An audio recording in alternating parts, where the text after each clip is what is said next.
So we started in 2009, kind of just 6 weeks before um, before Thanksgiving. We wanted to do a 5K on Thanksgiving Day, and so we planned it kind of on a whim with social media, and we had about 50 participants, and so it's grown in over those 11 years to over 1,000.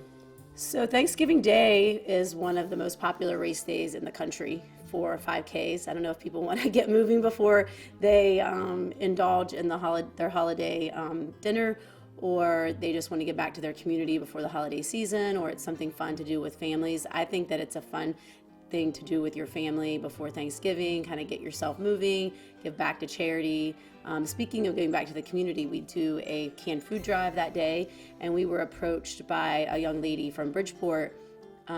Someone that knew her had brought to our attention that she is doing a used shoe drive to send shoes back to Venezuela, because it's her home country, and she was there over the summer and did a 10K, and she noticed how terrible people's running shoes looked, holes, and runners, typically turn over their running shoes pretty quick if they're serious runners. So they still look good on the outside. And so she's collecting gently used running shoes. And so we're gonna have a place where you can donate your gently used running shoes on race day, and we're gonna give those to her. Yeah, so the race was kind of our idea. Had just done the Chicago Marathon in 2009, and so I was kind of on a running high, and I wanted to do something on Thanksgiving Day. I knew there was turkey trots where I live in Pennsylvania, and so I searched online, and there was none near us in West Virginia. So my mom was like, well, why don't you do one in Shinston? And I was like, oh, Mom, I can't do that. I don't know how to have a race. And so my husband and I just thought, well, even if my uncle ran, and I thought, well, even if our family just gets together, 10 of us, and run and walk a 5K that morning, that'll be fun and feel good. And so I reached out to some friends that I knew ran, and we put on social media, and that's kind of how it started. And then my husband and I decided that we would make it in honor of his cousin Marie, who had passed away, and we had already in 2008, I believe, established a scholarship in her name with Harrison County 4-H.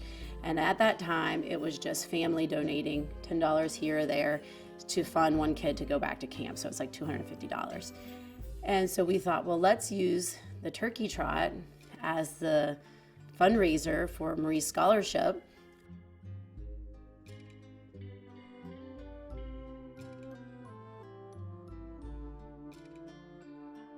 I think people like to do something good for the community and to start the holiday, like they feel good about giving back to their community, and doing something as a family, and that's good for your health. Like 4-H, the 4-H is one of them is health, and so hands. So you're serving by giving back to a charity, but then also for your health and running a 5K. So we hope that also is a good representation of 4-H.